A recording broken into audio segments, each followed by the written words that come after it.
नाज़रीन अस्सलाम वालेकुम। नाज़रीन, हुकूमत ने उस जॉइंट सेशन को बुला ही लिया पार्लियामेंट के, जिसे 11 नवंबर को हुकूमत ने मौखर कर दिया था, उसे रीस्केड्यूल कर दिया था। अब से चंद घंटे पहले प्रेसिडेंट ऑफ पाकिस्तान जनाब आरिफ अलवी साहब ने सदर आरिफ अलवी ने इस सेशन को कल के दिन 17 नवंबर को 12 बजे दिन के बुलाया है। ये एक जॉइंट सेशन है नेशनल असम्बली का और सेनेट का, जिसमें कानून साजी की जाएगी और अंदाज़न 2 दर्जन के करीब ऐसे कवानीन हैं, ऐसे बिल हैं जिन्हें नेशनल असम्बली ने पास कर रखा है, जिन्हें गालिबन सेनेट के सेशन से मंजूरी नहीं मिल सकी और उसको जॉइंट सेशन में रखा जाएगा। पहले सेशन को, जैसे मैंने कहा कि 11 नवंबर को इसे रखा गया था, फिर हुकूमत को लगा कि उसके इत्तेहादी इलेक्ट्रॉनिक वोटिंग मशीन्स और इलेक्टोरल रिफॉर्म्स के हवाले से मुतमईन नहीं है। और वो 3 इत्तेहादी कौन थे? वो थे मुत्तहिदा कौमी मूवमेंट, वो थे PMLQ और वो थे GDA। और हुकूमत ने इसको मौखर कर दिया था। लेकिन एक दिन पहले सोमवार के दिन हुकूमत की अपने इत्तेहादियों के साथ बहुत डिटेल्ड इस हवाले से मुलाकात हुई, जिसके बाद इत्तेहादी जो रात को टेलीविज़न प्रोग्राम्स में कह रहे थे कि उनकी शदीद तहफ़्फ़ुज़ात हैं, उस मीटिंग के बाद उन्होंने कहा कि नहीं, अब वो सेटिस्फाइड हो गए हैं। उन्होंने मशीन देख ली है, मशीन खासी बेज़रर किस्म की है इलेक्ट्रॉनिक वोटिंग मशीन के हवाले से। अब से चंद घंटे पहले वज़ीर आज़म पाकिस्तान, जो आज सारा दिन बहुत बिजी रहे, अपने चैम्बर्स में लोगों से मुलाकातें करते रहे, जब वो अपनी बिल्डिंग के सीढ़ियों से नीचे जा रहे थे तो उनसे किसी ने ये सवाल पूछा कि कल के सेशन के बारे में आपकी क्या उम्मीद है, और ये जवाब था वज़ीर आज़म पाकिस्तान का। कितने पर उम्मीद है सर? जो स्पोर्ट्समैन होता है ना, वो जब कदम रखता है ना ग्राउंड में, तो वो हमेशा समझता है वो जीतेगा। एथलीट तो हमेशा यही समझता है कि वो जीतेगा, लेकिन मौलाना फजल रहमान ने जीत की एक्सप्लेनेशन कुछ और किस्म की दी है, वो भी सुन लेते हैं। मुश्तरका इजलास में उन्हें अक्सरियत हासिल करने की जब उम्मीद न रही तो ऐन वक्त पर उसको मुलतवी भी कर दिया गया। आज जब दोबारा इजलास बुलाया गया है, अफवाहें गश्त कर रही है कि छोटी जमातें जो उनकी इत्तेहादी हैं उनको रियासती इदारे दबाव में लाकर उनकी गर्दन मरोड़ कर और उनके गर्दनों पर बूट रख कर उनको मजबूर कर रहे हैं कि आपने इजलास में जाना है। ज़ाहिर है स्पेकुलेशन किसी भी किस्म की जा सकती है। मौलाना को लगता है कि रियासती इदारे गर्दन मरोड़ के लोगों को ला रहे हैं, लेकिन दूसरी तरफ आसिफ अली जरदारी साहब को ख़तरा है कि रियासती इदारे शायद इमरान खान की हुकूमत को अपनी टर्म मुकम्मल नहीं करने देंगे। क्या कहा आसिफ अली जरदारी? जो उसको लाए हैं वो एडमिट कर रहे हैं कि गलती हो गई, मगर अब कैसे करेंगे गलती को दुरुस्त, ये अल्लाह को पता होता है। 5 साल पूरे कर रहे हैं, लग रहा है थोड़ा सा रास्ता इंशाल्लाह ना करेंगे, इंशाल्लाह नहीं करेंगे। आसिफ अली जरदारी साहब ने पहले कहा जो लेकर आए थे अब वही परेशान है कि गलती हो गई है, वही उसकी समझ नहीं आ रही दुरुस्तगी कैसे करेंगे। और फिर उन्होंने ये भी कहा कि इमरान खान की हुकूमत इंशाल्लाह ताला अपनी मुद्दत पूरी नहीं करेगी। बात वहाँ पर भी रियासती इदारों की हो रही है। मौलाना को लग रहा है कि रियासती इदारे मदद कर रहे हैं, आसिफ अली जरदारी साहब को लग रहा है कि रियासती इदारे जो हैं वो इमरान खान की हुकूमत को पैक करके घर भेजने की तैयारी कर रहे हैं। यहाँ से हम गुफ्तगू का आगाज़ करते हैं। स्टूडियो मेरे साथ तशरीफ़ रखते हैं जनाब खुर्रम दस्तगीर साहब, सीनियर लीडर हैं PMLN के, पाकिस्तान के डिफेंस मिनिस्टर, पाकिस्तान के कॉमर्स मिनिस्टर, पाकिस्तान के फॉरेन मिनिस्टर रह चुके हैं। खुर्रम साहब, very warm welcome to you. मुझे ज्वाइन कर सकेंगे तहरीक इंसाफ के सीनियर रहनुमा जनाब सेनेटर बैरिस्टर अली ज़फ़र, जो फॉर्मर फेडरल मिनिस्टर भी हैं, इस लिहाज से भी बहुत अहम है कि कल सेनेट के सेशन का हिस्सा होंगे जहां जॉइंट सेशन बुला लिया है प्रेसिडेंट ऑफ पाकिस्तान ने। और मुझे ज्वाइन करेंगे पाकिस्तान के इंतहाई मुमताज़ कॉलम नवीस, एडिटर, पॉलिटिकल एनालिस्ट जनाब मुजीबर रहमान शामी साहब, जो इस वक्त मुझे एक फ़ोन लाइन के ज़रिए लाहौर से ज्वाइन करें। Very warm welcome to all my guest straight away.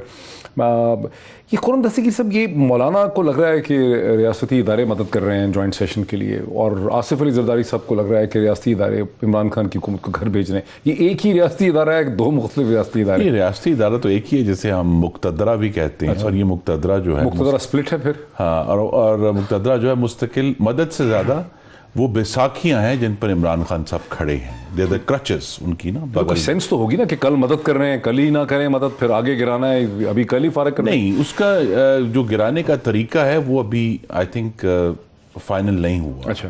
क्योंकि ये तो बात वाज़ेह हो गई कि ये जो तजर्बा इमरानी था हाइब्रिड निज़ाम का, ये पाकिस्तान के लिए एक उसकी मईशत के लिए, उसकी जमहूरियत के लिए, वफाकियत के लिए, ख़ारजा पॉलिसी के लिए बहुत ही तबाहकुन और मोहलिक साबित हुआ है। बल्कि ये जो कल का जॉइंट सेशन है उसके अंदर जो मुश्किलात आई हैं हुकूमत को, वो यही है कि इमरान खान ने जो हाकमियत का जनाजा निकाल कर रख दिया है, अब उसको कंधा देने के लिए कोई तैयार नहीं है। हाकमियत का जनाजा? जी, हाकमियत का जनाजा, इसको हम गवर्नेंस कहते हैं ना जी। ये हाकमियत का जनाजा है। हाकमियत तो सॉवरेनिटी नहीं होती? नहीं जी, हाकमियत इज गवर्नेंस। सॉवरेनिटी खुद मुख्तारी को कहते हैं। सॉवरेंटी इज खुद मुख्तारी, हाकमियत इज रियासत की गवर्नेंस, हाकमियत, ठीक। हाकमियत जो गवर्नेंस ओवर द स्टेट। तो वो जो हाकमियत है वो अब पाकिस्तान के अवाम एक्सपीरियंस कर रहे हैं जब वो करियाने की दुकान पे जा रहे हैं। लेकिन साथ ही पाकिस्तान के जो फॉरेन रिलेशंस में खराबी हुई है, पाकिस्तान के फॉरेन इकोनॉमिक रिलेशंस में जो खराबी हुई है IMF के साथ और इशू, तो गवर्नमेंट के कोई क्राइसिस हैं। IMF के साथ ताल्लुकात अच्छे ना होना या IMF के पास जाने की मजबूरी, क्या चीज खराब हुआ? जी, IMF के साथ मैनेज ना कर पाना, IMF के साथ एग्रीमेंट करके जो ये कहते हैं कि जब हम आए तो हमें आते ही कहा गया कि IMF के पास जाना होगा और आपकी हुकूमत गई थी तो जाते ही आपको जब IMF के पास जाना, उसका मतलब है कि आपकी गवर्नेंस ठीक नहीं थी, वो ये कहते हैं ना। जी, वो चलें, वो अपने इल्जामात लगाते रहे। मैं तो आपके नाज़रीन को याद कराऊंगा कि 2013 से 16 तक जब मुस्लिम लीग नून के दौर में हम IMF प्रोग्राम में थे, वो वाहिद प्रोग्राम है IMF का जिसमें पाकिस्तान की ग्रोथ बढ़ी और महंगाई कम हुई। ठीक। चीज़ें की कीमतें स्टेबल रहीं, गंदम की कीमत स्टेबल रही, चीनी की कीमत स्टेबल रही, पेट्रोल ऊपर नीचे होता रहा डॉलर से, लेकिन वो लार्जली पाकिस्तान में जो कीमतें थी वो स्टेबल रहीं, जिसका पाकिस्तान के अवाम को फायदा हुआ। लेकिन बिसाइड्स द पॉइंट, जो असल इशू ये है कि ये जो इमरान खान साहब को जो सपोर्ट मिलती है या क्रचेस जो हैं, वो पिछले हफ्ते भी मिली। नेशनल सिक्योरिटी कमेटी में इमरान खान की कुर्सी खाली थी और जनरल बाजवा वाज ब्रीफिंग अस कि जी ये TLP के साथ क्या हुआ है, तहरीक तालिबान पाकिस्तान सिक्योरिटी की जो मीटिंग थी उसमें प्राइम मिनिस्टर थे ही नहीं थे। और ये दूसरी दफा हुआ है, जो 1 जुलाई को मीटिंग हुई उसमें भी नहीं थे। गिलगित बल्तिस्तान की मीटिंग हो, प्राइम मिनिस्टर नहीं होते। अच्छा, that's very interesting। बालाकोट हो, प्राइम मिनिस्टर नहीं होते। मैं शामी साहब के पास फाटफ की मीटिंग जाना हो, चाह रहा प्राइम मिनिस्टर नहीं था, होते। लेकिन सेनेटर साहब ये क्विकली मैं बाकी चीजों पे फिर आऊंगा। ये क्या बात इन्होंने कर दी खुर्रम साहब ने कि जब नेशनल सिक्योरिटी कमेटी की मीटिंग हो रही थी तो प्राइम मिनिस्टर की चेयर खाली थी, ये क्या है मामला? देखिए जी, बिल्कुल ऐसा ही होता है, क्योंकि प्राइम मिनिस्टर साहब जो हैं वो तो हर वक्त ब्रीफ हो रहे होते हैं। सिक्योरिटी एजेंसीज भी कर रही होती हैं, हर इंटेलिजेंस एजेंसी कर रही होती है, उनको ब्रीफिंग उनके जो रेलेवेंट लोग हैं सिविलियन साइड पे वो भी कर रहे होते हैं, जो एक्सपर्ट्स हैं वो भी कर रहे होते हैं। ये जो ब्रीफिंग थी जिसका खुर्रम दस्तगीर साहब जिक्र कर रहे हैं, ये एक्चुअली ब्रीफिंग थी उन लोगों के लिए जो कि पार्लियामेंटेरियंस हों और डिफरेंट जमातों के हों, ताकि उनको भी एक इंफॉर्मेशन दी जाए। उसमें प्राइम मिनिस्टर का बल्कि ना होना बेहतर इसलिए है कि खुल के बात ऑपोजिशन कर सकती है विद द सिक्योरिटी एजेंसीज। तो ये मेरा ख्याल है इसमें किसी किस्म की हैरानगी की बात नहीं, बल्कि ये तो दुरुस्त बात है। ठीक हो गया। अच्छा, ये अच्छा आपने एक्सप्लेन कर दिया, ये फौरी तौर पे इसकी क्लैरिफिकेशन हो गई। शामी साहब, अली जफर साहब बहुत काबिल वकील हैं। हाँ। वरना हकीकत यह है कि पार्लियामेंटेरियंस का वो कह रहे हैं कि प्राइम मिनिस्टर आपको एक्चुअली ब्रीफ नहीं करना चाहते हैं, आपके और उनके ताल्लुकात अच्छे टेक्निकल इंफॉर्मेशन जो है वो जरूर हम आर्मी चीफ से पूछते या DGI को पूछते, लेकिन जो पॉलिसी के सवालात हैं उनका जवाब इमरान खान ने देना चाहिए लेकिन था। ये आपके पसंद ही नहीं करते आप लोग एक दूसरे को ना, ये भी नहीं। आप उनको पसंद नहीं करते, वो आपको अगर इमरान खान साहब चूज करते, चाहे वो 8 नवंबर की मीटिंग थी या 1 जुलाई की मीटिंग थी या गिलगित बल्तिस्तान की मीटिंग थी या जब बालाकोट के ऊपर हिंदुस्तान ने मिसाइल ताने हुए थे, ये उनका बुग्ज है, ये उनका एक जाती चॉइस है कि वो ये समझते हैं कि उन्हें किसी की जरूरत नहीं है और वो इसी तरह बुलडोज करके पाकिस्तान को पर हाकमियत कर सकते हैं, लेकिन उसमें वो मुकम्मल तौर पर नाकाम शामिल होना चाहिए और ऑपोजिशन के साथ करना चाहिए। जिम्मेदारी देखिए, अगर देखें बड़ा सीरियस इशू था कि क्या हमें तहरीक तालिबान पाकिस्तान से बात करनी है। शामी साहब के पास चला जाऊं। नहीं, मैं इन जैसे सीरियस तरीन इशूज के ऊपर जवाब हमने वजीर आजम से लेना बिल्कुल से बनता है। शामी साहब, ये क्या बात है कि जहां से बात हमने शुरू की थी कि मौलाना फजल रहमान को लग रहा है कि रियासती इदारे जो हैं वो कल जॉइंट सेशन में प्राइम मिनिस्टर की मदद कर रहे हैं, और आसिफ अली जरदारी साहब को कहीं से खुशबू आ रही है कि रियासती इदारे फारिग करने वाले हैं। दोनों अपनी अपनी स्पेकुलेशंस कर रहे हैं, तो आपको क्या समझ आती? देखिए, किसका यकीन कीजिए, किसका यकीन न कीजिए। लाए हैं पे नाज से दो खबर अलग अलग। मौलाना अपनी मसलक पर बैठे हुए हालात को देख रहे हैं और जरदारी अपने नुक्ता नजर से जायजा ले रहे हैं।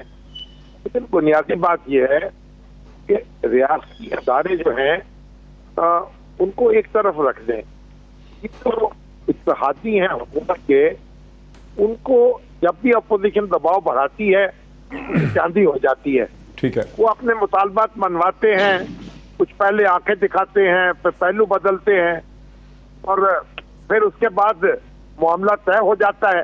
तो मेरा ख्याल वो ये तो इत्तेहादियों को तो अपोजिशन का शुक्रगुजार होना चाहिए कि जितना दबाव बढ़ता है उतना उनका मामला जो है वो बेहतर हो जाता है और वो मामला साजी अच्छी करते हैं।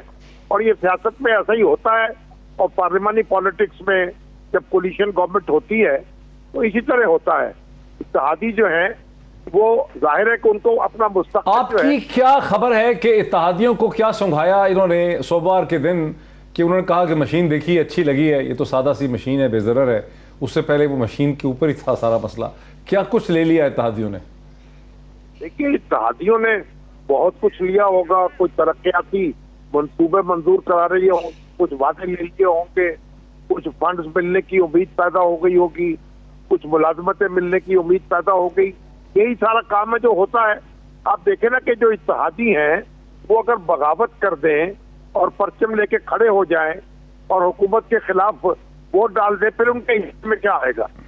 तो उनके हिस्से, उनके हाथ भी खाली हो जाएंगे। तो उनका तो मुफाद इसी में है कि हुकूमत दबाव का शिकार रहे, वो उसको आंखें दिखाते रहें और उससे अपना हिस्सा वसूल करते रहें। तो ये अपोजिशन को ये भी गौर करना चाहिए, अगर अपोजिशन इत्तेहादियों पर भरोसा करेगी तो फिर उसके साथ ऐसा ही होगा। ये बार बार ऐसा हो चुका है और इत्तेहादियों ने ऐन मौके पर मामला कर लिया है और अपोजिशन जो है वो देखती रह गई है। मामला कर लिया इत्तेहादियों ने। शामी साहब ने बहुत मुफस्सल इसका तजिया कर दिया है। अली जफर साहब, ये इत्तेहादियों को क्लोरोफॉर्म सुंघाया, सिंघाड़ा दिया, मौजा सुंघाया या तरक्याती मंसूबे दिए, जो कुछ भी किया, आपको लग रहा है कि कल के सेशन में ये खड़े रहेंगे आपके साथ? जी बिल्कुल। मेरा ख्याल है जो आपने शुरू में ही क्लिप्स दिखाया था, इसमें प्राइम मिनिस्टर साहब आ रहे थे, नीचे सीढ़ियों से उतर रहे थे, तो उन्होंने जो फरमाया वो बिल्कुल दुरुस्त है। मेरा ख्याल है हकीकत भी यही है। कल का जो सेशन बुलाया गया है वो इसी वजह से बुलाया गया है कि इन इश्यूज पे कंसेंसस है हमारी इत्तेहादी जमातों में भी और पीटीआई के बीच में भी। और आप देखेंगे जो नंबर्स हैं वो इंशाल्लाह मेजॉरिटी वोट पीटीआई के ही जो बिल्स हैं उनके फेवर में होगा और ये बिल्स कानून की शक्ल में तब्दील हो जाएंगे कल। इसमें कोई शक नहीं है कि अच्छा, अगर हम ये नहीं भी माने, अगर हम ये ना भी माने, जो शामी साहब ने तबसरा किया इस पे, उन्होंने एनालिसिस दिया कि तरक्याती मंसूबे वगैरह इत्तेहादी ले लेते हैं, क्या आप हमें बता सकते हैं कि इत्तेहादियों की रिजर्वेशंस क्या थी इलेक्ट्रॉनिक वोटिंग मशीन्स और इलेक्टोरल रिफॉर्म्स के हवाले से, जिससे एक दिन पहले सोमवार के दिन आप लोगों ने रिजॉल्व कर लिया? क्या आपने उनको समझाया? जी देखें, ये पॉलिटिक्स है और पूरी दुनिया में जब आप देखते हैं पॉलिटिक्स, जब कोलिशन गवर्नमेंट्स हो तो इसी तरह मामला चलते हैं। मैं सादी सी अगर आपको मिसाल दूं कि एक छोटे से घर में भी अगर डिस्प्यूट्स अराइज हो जाते हैं, आप इसमें तनाज़े हो जाते हैं, तो कोलिशन पॉलिटिकल पार्टीज अपनी अपनी अलग होती हैं और उनमें रंजिशें पैदा होती हैं और जब वक्त आता है तो वो रंजिशें बढ़ भी जाती हैं और वक्त आता है तो रंजिशें ख़त्म भी हो जाती हैं। इसमें कोई अगेन मैं कहता हूँ कि अजीबोगरीब बात नहीं है। इसको जो स्टेटमेंट्स आई दोनों तरफ से आपने सुनाई, फजल रहमान साहब की भी और जरदारी साहब की भी, वो दोनों स्टेटमेंट्स जो हैं वो बदकिस्मती से हमारे पॉलिटिशियंस की एक आदत है कि जब भी हम कोई चीज़ हमें समझ ना आए तो उसको हम डाल देते हैं एस्टेब्लिशमेंट पे कि जी वो लोग कर रहे हैं काम। असल में ये मामला पॉलिटिकल फील्ड में ही फैसले होते हैं, ये सियासत है और सियासी लोग जो हैं वो नेगोशिएशन के साथ समझाने कल के इलेक्टोरल रिफॉर्म बिल, यानी कल आप ये हमें बता रहे हैं मुख्तसरन के कल सर यस और नो, कल आपका इलेक्ट्रॉनिक वोटिंग मशीन के हवाले से कल आप समझते हैं कि जॉइंट सेशन में मंजूरी मिल जाएगी तो उसके बाद मामला चला जाएगा ईसीपी तक? कल लॉ बन जाएगा कि इसको यूज करना है इलेक्ट्रॉनिक? जी, ये एक्चुअली आपको बताऊं, कल दो कानून हैं इलेक्ट्रल रिफॉर्म के बारे में। एक है बड़ा उसमें कोई तकरीबन 40-50 क्लॉजेज हैं जो तो काफी बड़ा कानून है जो इलेक्शन रिफॉर्म्स के बारे में है, और एक बिल है जो बिलखसूस ईवीएम के इस्तेमाल और ओवरसीज की वोटिंग के बारे में है। तो ये दोनों बिल्स कल पेश होंगे और जहां तक ईवीएम का बिल का ताल्लुक है वहां कंसेंसस नहीं है। पहले दूसरे बिल पे तो कुछ हद तक कंसेंसस है गवर्नमेंट में भी और ऑपोजिशन में भी। तो हो सकता है वो डिबेट में चला जाए, लेकिन ये ईवीएम वाला जो है ये तो फॉर श्योर इंशाल्लाह उस पर वोटिंग होगी और मेजॉरिटी वोट से उसको पास किया जाएगा। एक और चीज बताता जाऊं आपको, मैं सुन रहा हूं काफी टॉक शोज में मैं जरा क्विकली ये इस कहा पे जा रहा है दस्तगीर कि साहब का जी ऑलराइट जी बात मुकम्मल कर लें। जी मैं ये कह रहा था कि ये प्रोसेस जो कल होने जा रहा है, इसको कुछ लोग कह रहे हैं कि ये बुलडोज कर रहे हैं, तो मैं ये बुलडोज के लफ्ज को जरा अजीबोगरीब समझता हूं। मेरी नजर में आइन में बड़ा क्लियर लिखा हुआ है कि जब एक बिल नेशनल असेंबली से पास हो जाए और सेनेट से पास ना हो सके, या सेनेट से पास हो जाए और नेशनल असेंबली में पास ना हो सके, तो उसको फिर जॉइंट हाउस में जाना ही जाना है। ये आइन का एक कंडीशन है, आइन की एक रिक्वायरमेंट है कि आपने जॉइंट सेशन बुलाना है और जॉइंट सेशन में इसका मेजॉरिटी वोट से फैसला करना है। तो ये इस तरह नहीं है कि कोई बुलडोज हो रहा है, ये एक आइन की ही प्रोसेस है जिसको हुकूमत अपनी ऑब्लिगेशंस के मुताबिक, अपनी जिम्मेदारियों के मुताबिक उसको मैं ब्रेक ले लूं। बहुत मेरे साथ है ये अली जफर साहब, मेरे साथ रहिए, शामी साहब भी मेरे साथ है। मैं ब्रेक से पहले खुर्रम दस्तगीर साहब से समझना चाह रहा था कि अगर ये इलेक्ट्रॉनिक वोटिंग मशीन का बिल कल पास हो ही जाता है जॉइंट सेशन में, तो फिर अपोजिशन की जो गुज़श्ता कई माह की जद्दोजहद थी इस इलेक्ट्रॉनिक वोटिंग मशीन को रोकने की, वो तो फिर नाकाम हो जाती है। उस पर क्या उनका रद्द-ए-अमल है, इस पर मजीद बात करेंगे एक ब्रेक के बाद। नाज़रीन वेलकम बैक। स्टूडियो से मेरे साथ हैं खुर्रम दस्तगीर साहब, मुझे ज्वाइन कर रहे हैं पाकिस्तान के मशहूर सहाफ़ी, मुदीर आला जनाब रोज़नामा पाकिस्तान जनाब मुजीब रहमान शामी साहब। मेरे साथ हैं सेनेटर बैरिस्टर सैयद अली ज़फ़र, वज़ीर कानून रह चुके हैं पाकिस्तान के। Very warm welcome once again to all my guest. Khurram Dastgir साहब, वक्फे से पहले मैं आपसे पूछना चाह रहा था कि ये इलेक्टोरल रिफॉर्म के साथ ईवीएम का अगर कानून कल बना लेते हैं जॉइंट पार्लियामेंट से, जैसे कि अली जफर साहब को बहुत एहतमाद है कि कल इसको वोट पड़ जाएंगे, तो आपकी तो सारी जद्दोजहद फिर ज़ाया हो गई जो गुज़श्ता 6 महीने से आप लोग कर रहे हैं। नहीं, लेकिन अगर हम इमरान खान का जुमला इस्तेमाल करें, कल मैदान में दूसरी साइड ने भी तो उतरना है, वो भी तो जीतने के लिए उतर रहे हैं ना। हम क्या हारने के लिए उतर रहे हैं? हम भी तो जीतने के लिए उतर रहे हैं। तो कॉन्टेस्ट तो कल होगा, देखेंगे क्या आप ईवीएम का रास्ता रोक लेंगे? जी, हमारी पूरी कोशिश है और हम पूरा उम्मीद है। आप क्यों इतने खिलाफ हैं ईवीएम के? इसलिए कि ईवीएम जो है पाकिस्तान के माहौल में, जहां एक आरटीएस सिस्टम जैसा सादा चीज थी जिसको 5 घंटे बंद करके पाकिस्तान के इंतखाबात के नताइज बदले गए, मैनिपुलेट किए गए, तरोड़ा मरोड़ा गया पाकिस्तान के। वो तो इंटरनेट बेस्ड था, ये तो इंडिविजुअल मशीन नहीं, वो तो फोन बेस्ड था ना जी, उसने फोन पे चलना था। ठीक है जी, तो सिस्टम कोलैप्स हो सकता सिस्टम तो ये तो हजारों मशीनें होंगी, एक कोलैप्स होगी, 2 होंगी, 10 पूरा कोलैप्स हो जाएगा ना जी। देखिए इसमें बहुत बड़े अगर आप चाहेंगे तो मेरी इस्तदा होगी कि हम एक पूरा प्रोग्राम करें इस पे।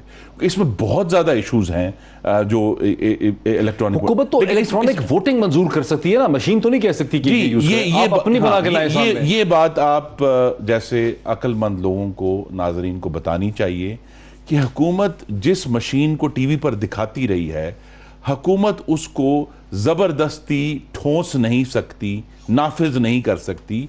ये अगर बिल हुकूमत कब कह रही है ये? हाँ, अगर बिल तो कह रहे हैं कि एक मशीन के टेंडर होंगे, मशीन कंपनियां बना के रखेंगी, इलेक्शन कमीशन ऑफ पाकिस्तान उसको मंजूर करेगा। हुकूमत नहीं, ये तो नहीं कह रही कि ये वाला फोन इस्तेमाल कर इतना आसान नहीं है। अच्छा, अभी हमने इस पूरी मशीन जो अगर बिल फर्ज कल ये पास भी हो जाता है हमारी तमाम कोशिश के बावजूद, तो फिर ये मामला 2 जगह पे शिफ्ट होगा। सुप्रीम कोर्ट ऑफ पाकिस्तान में हम जाएंगे, रिट में जाएंगे, और वहां क्या कहेंगे जाके कि ये हम जर्मन सुप्रीम कोर्ट का फैसला लेकर जाएंगे ना वहां, जो उन्होंने कहा था 2009 में कि ये अनकॉन्स्टिट्यूशनल है, बिकॉज इसके जर्मन अनकॉन्स्टिट्यूशन होगी ना, जर्मन कॉन्स्टिट्यूशन इसके अंदर नहीं, उसकी बुनियाद वही है कि जो उसके मुख्तलिफ प्रोसेसेस हैं वोटिंग के, वो तमाम गैर शफाफ हैं। और देखिए जर्मनी वो मुल्क है जहां पाकिस्तान, अनलाइक पाकिस्तान, इलेक्शन चोरी करने की रवायत नहीं है। यहां तो इतनी बड़ी रवायत मौजूद है, और अभी चंद साल पहले हुआ है, अभी 3 साल हुए हैं, 3.25 साल।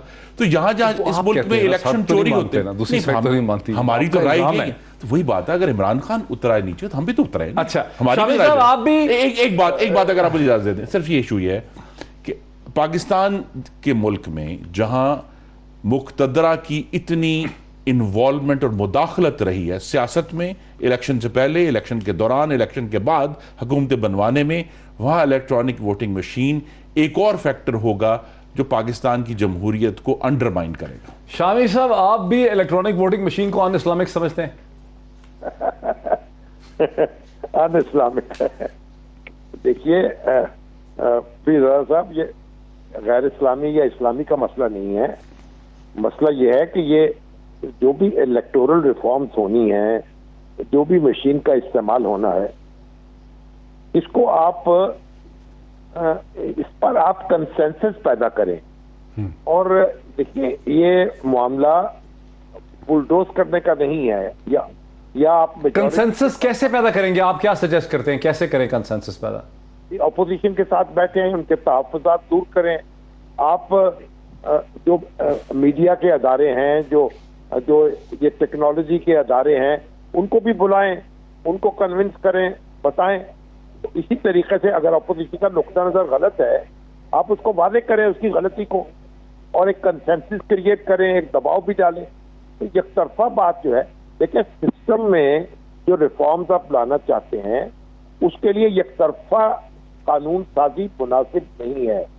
हमारी आप तारीख उठा के देख लें, भुट्टो साहब के दौर में कितनी कॉन्स्टिट्यूशनल अमेंडमेंट हुई, और वो सारी अमेंडमेंट 2/3 मेजोरिटी से हुई, और कानूनी और आईनी तौर पर वो बिल्कुल दुरुस्त, लेकिन उनको मुस्तरद कर दिया गया, और उन सारी अमेंडमेंट्स को आईन से बाहर निकाल के फेंक दिया गया।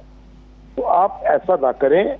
ये कंसेंसस चाहिए, और अपोजिशन और हुकूमत दोनों की मजबूरी है को एक दूसरे से बात करें। एक आप अपनी मेजॉरिटी के बल पर एक कानून बना लेंगे, फिर आप उसको चैलेंज करेंगे अदालतों में। मैं तो उस पर नहीं जाता अदालतों से क्या मिलेगा या नहीं मिलेगा, लेकिन एक झगड़े और फसाद की बुनियाद तो आप रख देंगे ना। एक आप स्ट्रीट पॉलिटिक्स। सही कह रहे हैं, आपकी बात में बड़ा वजन है, आपकी बात में बड़ा वजन है। सेनेटर साहब, मुजीबुर रहमान शामी साहब जो चीज़ कह रहे हैं उसमें 50 साल का उनका तजर्बा है पाकिस्तानी सियासत का। समझ आ रही है कि यानी निसफ सदी के तजर्बे से वो बात कह रहे हैं कि आप अगर अददी एतबार से किसी चीज़ को कानून बना भी देते हैं, लेकिन अगर उस कानून पे कंसेंसस नहीं है, तो कंसेंसस के लिए क्यों नहीं आप करते? क्यों नहीं आपने किया कि पाकिस्तान के हर शहर में जो 10-15 बड़े शहर हैं वहाँ पर इस मशीन को रख दें, गवर्नमेंट हाउस में, सर्किट हाउस में रख दें, ऑपोजिशन को बुलाएं, उनके सामने इसकी वीडियोस बनाएं, उनको बताएं कि इसका कौन सा पुर्जा, कौन सा बटन, किस चीज़ पे उनको एतराज़ है, उनकी नोट टेकी की जाए, और उसके नतीजे में एक मशीन को बनाया जाए। उसके क्या मसला है? ऐसा क्यों नहीं हो सका? जी देखिए, जो आइडियल सिचुएशन होना, पिजादा साहब, आइडियल सिचुएशन शामी साहब बिल्कुल दुरुस्त फरमा रहे हैं कि कंसेंसस से ही हर कुछ होना चाहिए। उससे ये होता है कि कंसेंसस बन जाए तो फिर इलेक्टरल रिफॉर्म्स जो हैं वो भी बेहतर हो सकते हैं, और फिर हर एक को उस पर एतमाद होता है।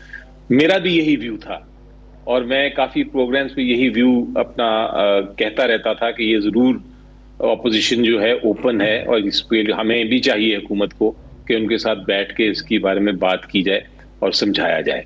और उसी सिलसिले में मैंने भी फिर ईवीएम्स को समझना शुरू किया कि हैं क्या, और मैंने फिर सुने ऑब्जेक्शंस जो ऑपोजिशन के भी थे, ताकि मैं भी समझूं, और हो सकता है कि मैं कन्विंस हो जाऊं तो मैं फिर इसके बारे में बात कर सकूं। लेकिन ये आइडियल सिचुएशन मुझे अब नहीं नजर आती। वो ऑब्जेक्शंस क्या आपको समझ आए? ऑब्जेक्शन है क्या? इसीलिए मुझे कंसेंसस नहीं नजर आता, क्योंकि मुझे ऑब्जेक्शन नहीं समझ आते, और मैं आपको वजह बताता हूं कि मुझे क्यों ऑब्जेक्शन नहीं समझ आती। ये ईवीएम जो है, अभी आपका जो पिजादा साहब जो तरीकाकार है इस वक्त कानून में कि आप वोट किस तरह करते हैं, आप पोलिंग बूथ में जाएंगे, आपको कागज मिलेगा, आप उस पर स्टैंप लगाएंगे, उसको फोल्ड करके आप बैलेट बॉक्स में डाल देंगे, और उसके बाद जब मामला खत्म, जब टाइम खत्म हो जाएगा तो फिर उसको काउंटिंग होगी सबके सामने, और वो आपको फिर पता चलेगा कि आप जीते हैं या हारे। अब यही सिस्टम अभी भी यही रहेगा। इस कानून में ये तब्दीली नहीं आ रही कि ये सिस्टम खत्म हो जाएगा, लेकिन एक एडिशनल कैलकुलेटर, एक इसको आप, ये मशीन कनेक्टेड इंटरनेट के साथ नहीं है, ये कैलकुलेटर है, एक कैलकुलेटर रखा जाएगा।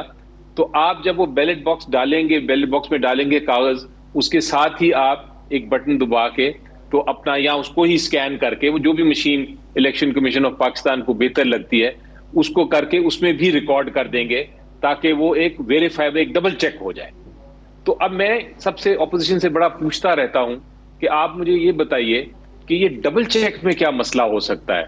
अगर किसी को कल को, किसी कैंडिडेट को भी ये खदशा है, या कल वो कहता है कि ये मुझे ये ईवीएम का जो मशीन का कैलकुलेशन की है ये दुरुस्त नहीं है, तो वो बैलेट बॉक्स से उसको चेक करा लिया जाएगा। सो इलेक्शन कमीशन ऑफ पाकिस्तान ये सारा काम खुद करेगा। तो ये डबल काउंटिंग हो रही होगी, उसका पैरेलल रिकॉर्ड होगा, दो किस्म के रिकॉर्ड एग्जिस्ट करते हैं, पैरेलल रिकॉर्ड होगा, पैरेलल रिकॉर्ड होगा, पैरेलल रिकॉर्ड होगा, बिल्कुल पैरेलल रिकॉर्ड होगा। तो मैं ये बात अच्छा समझाया, उसमें क्या मसला है? ऐसी कोई बात कानून में लिखी नहीं हुई। नहीं क्या मसला? नहीं वो कह रहे हैं ऑब्जेक्शन क्या है इसको, देखिए उन्होंने ऑब्जेक्शन बड़ी साफ और सीधी है कि पाकिस्तान में नंबर 1 अभी टेक्नोलॉजी का तयन नहीं हुआ जिसके तहत हमने ये इलेक्ट्रॉनिक वोटिंग मशीन करानी है। उस सॉफ्टवेयर का तयन नहीं हुआ। बुनियादी तस्वर पे आपको क्या है? बुनियादी तस्वर तो मैं बैरिस्टर अली जफर साहब की एक तस्दीक फरमा दूं अगर इजाजत हो तो। जिस आइडियल सिचुएशन की इन्होंने बात की है वो अल्लाह ताला के करम से मुस्लिम लीग नून कर चुकी है। 2017 में जो इलेक्शंस एक्ट बना था वो कंसेंसस से बना था, 150 इजलासों के बाद बना था, और उसमें इलेक्ट्रॉनिक वोटिंग मशीन का जिक्र था, उसमें जिक्र था सेक्शन 103 में। अब इलेक्शन कमीशन ने उसके ऊपर वक्तन फवक्तन उसके ऊपर ट्रायल करना था।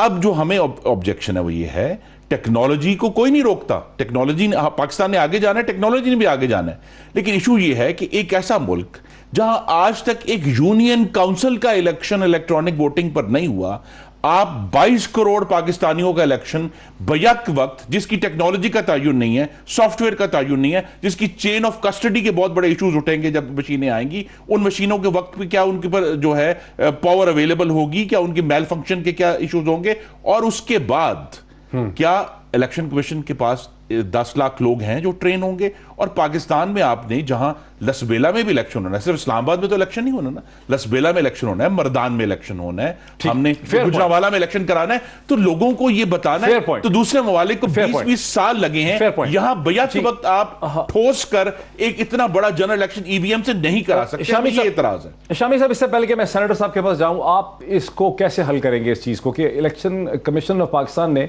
गुज़िश्ता 3-4 बरस में इसका कोई ट्रायल ही नहीं करवाया? ये क्या समझ आती है आपको, इसकी क्या वजह है? मुझसे पूछे? जी मैं आपसे इसलिए पूछ रहा हूं कि फिर मैं उसके बाद सेनेटर साहब के पास जाऊं, क्योंकि ट्रायल हुआ नहीं है। मुझे परेशानी अब ये हो रही है कि अगर वाकई सही कह रहे हैं कि अगर किसी बाय इलेक्शन में भी ट्रायल नहीं हुआ ठीक तरह से, किसी यूनियन काउंसिल में नहीं हुआ। जी देखिए, अभी इलेक्शन कमीशन ने यह फैसला किया था कि जो लाहौर में ज़िमनी इंतखाब होने वाला है उसमें ये मशीन इस्तेमाल की जाए, लेकिन उनको बता दिया गया कि ये मशीन अवेलेबल नहीं हो सकती फौरी तौर पर और वो इसे इस्तेमाल नहीं कर सकते। तो आप ये मुझे बताएं कि जब आपने कोई तजर्बा नहीं किया तो उसके बाद कैसे आप इतने मुल्क की सतह पर इस मशीन को इस्तेमाल कर लेंगे? हमारे वोटर्स जो हैं वो तो अभी आप देखें कि देहात में भी हैं, कबायली इलाकों में भी हैं, दूर दराज एरियाज में भी हैं। अब उन सारे मकरान के साहिल पे हैं, साहिल पर है, उनको समझाना पड़ेगा, फिर जो पोलिंग स्टाफ को ट्रेन करना पड़ेगा।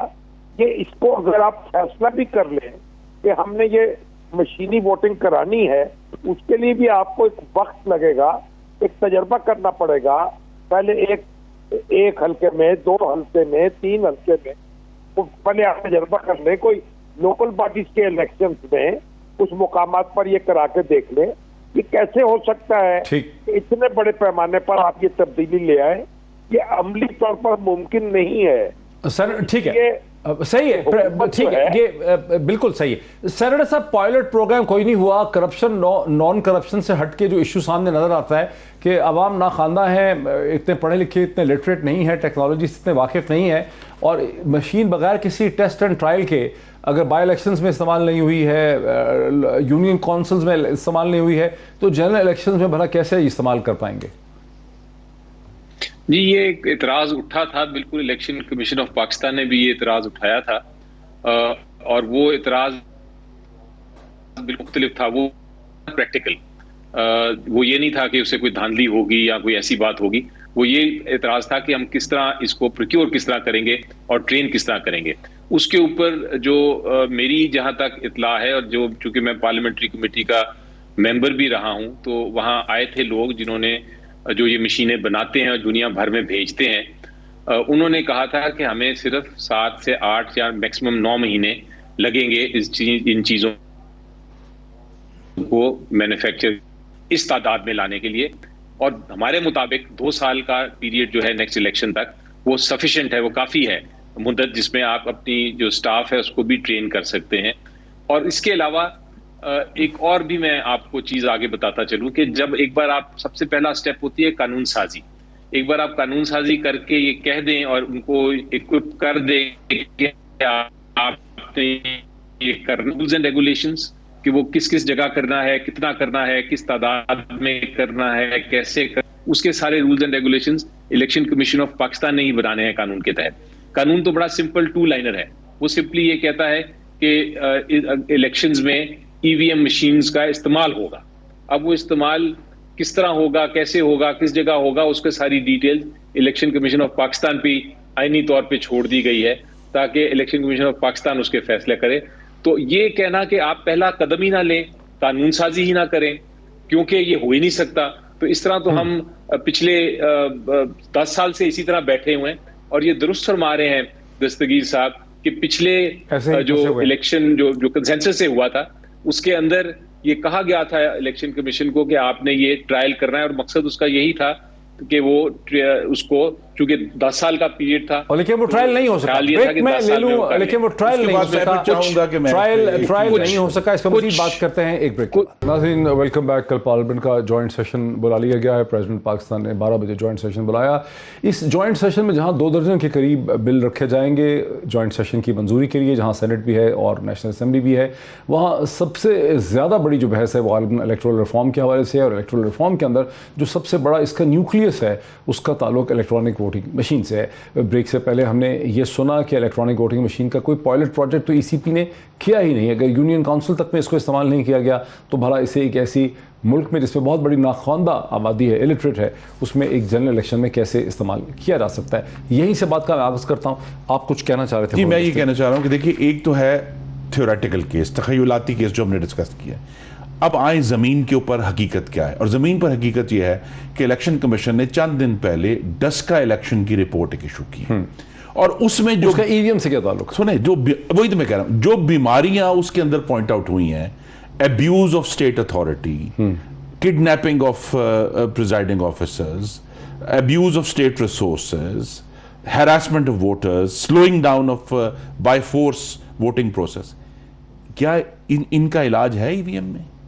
तो पाकिस्तान के इंतखाबी अमल को जो बीमारियां लाहक हैं उसमें से सिर्फ एक का इलाज है ना, काउंटिंग, कि जी काउंटिंग ठीक हो जाएगी। लेकिन जो बाकी सारा माहौल है जिसके अंदर हुकूमत अपनी अथॉरिटी को गलत इस्तेमाल करती है, अब्यूज करती है, प्रिजाइडिंग अफसर तो नहीं होगी ना, इंटरिम गवर्नमेंट होगी जनरल इलेक्शन, प्रिजाइडिंग अफसर को अगवा करती, अगवा की हद तक करती, तो लिहाजा ये जनरल इलेक्शंस में तो इंटरिम गवर्नमेंट होती है। ये कह दे नहीं, बहरहाल कोई ना कोई रियासत तो मौजूद होगी ना, रियासत के वसाइल भी होंगे, रियासत की अथॉरिटी भी होगी।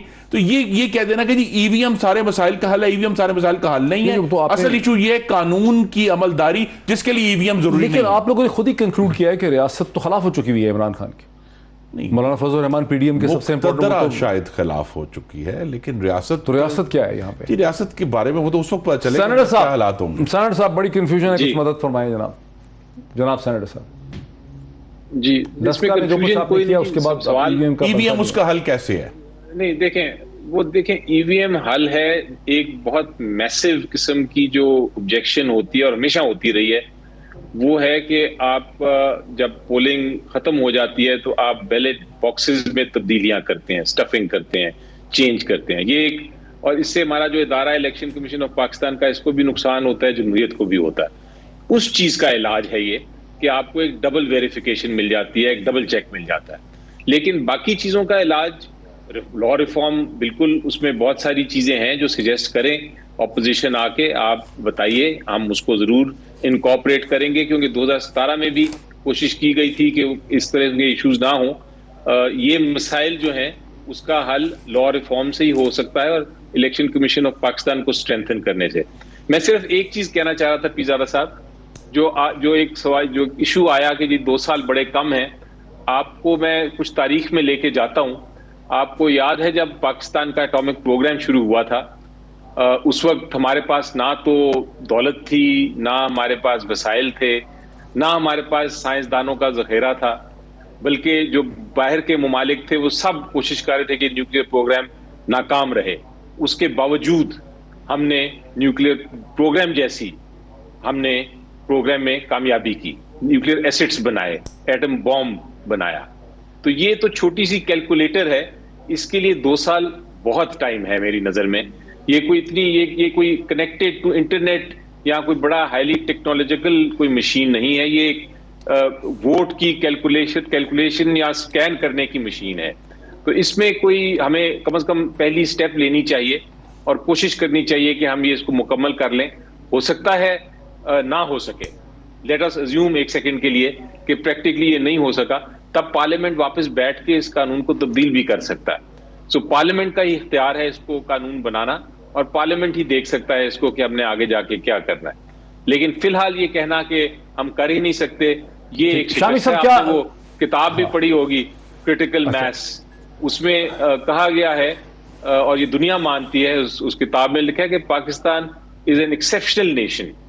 हमने जो कुछ कर लिया था न्यूक्लियर प्रोग्राम बनाने में, ये हम नहीं कर सकते। तो जब इस तरह की मैं बात सुनता हूं कि हम ये कर ही नहीं सकते, तो मुझे कुछ दुख होता है।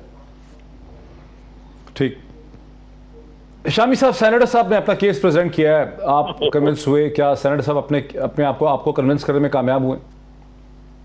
देखिए, अली जफर साहब बहुत अच्छे वकील हैं माशाल्लाह, कमजोर मुकदमा भी बड़े अच्छे तरीके से लड़ सकते हैं।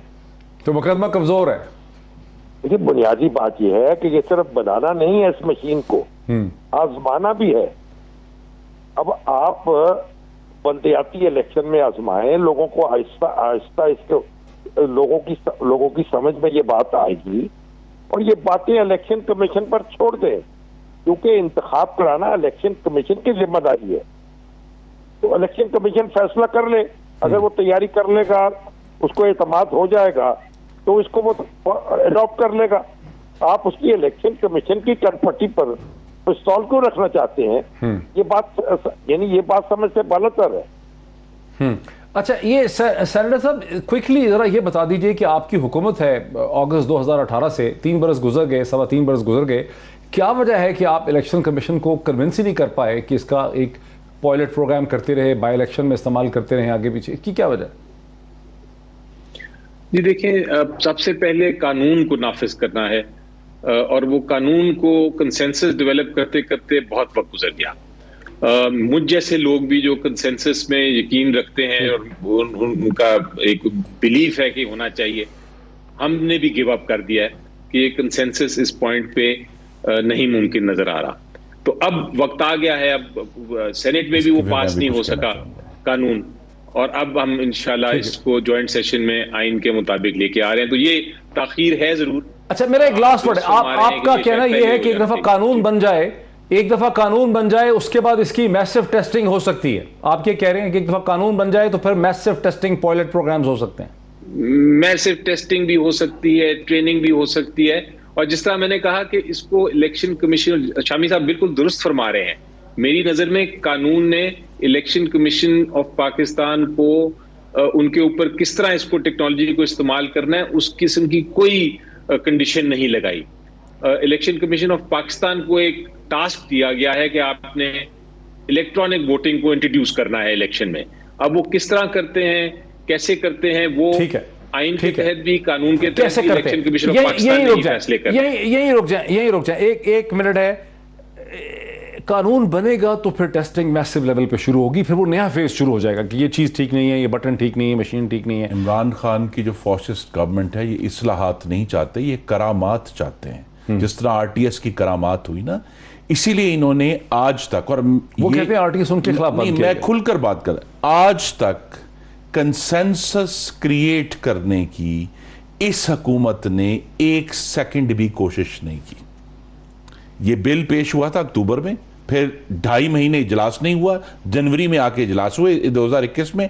उसके बाद से 2021 में जब से इजलास शुरू हुए हैं, इस हुकूमत ने कंसेंसस क्रिएट करने की कोशिश नहीं की। आपको नाजरीन को याद करा दूं कि पिछले हफ्ते जब जॉइंट सेशन डिले किया गया, तब भी ये एक्सक्यूज दिया गया कि स्पीकर कौमी असेंबली को कहा गया कि वो जो है गुफ्तगू करे अपोजिशन के साथ। एक सेकंड की भी गुफ्तगू एक सेकंड नहीं की तो कोशिश- लिहाजा ये इस हुकूमत की जो इंस्टिंक्ट है वो फॉशिस्ट है, और लिहाजा ये इस्लाहात नहीं चाहते, ये करामात चाहते हैं। वक्त- इस करामात के जरिए वो इलेक्शन जीत जाए। वक्त खत्म हो गया। खुर्रम दस्तगीर साहब का, सेनेटर अली जफर साहब का और जनाब मुजीबुर रहमान शामी साहब का बहुत शुक्रिया। हुकूमत कल क्या करामात दिखा पाएगी जॉइंट सेशन में, वो कल पता चलेगा हमें। अब तो इतना ही आज, कल फिर आपसे मुलाकात होती है। बहुत शुक्रिया।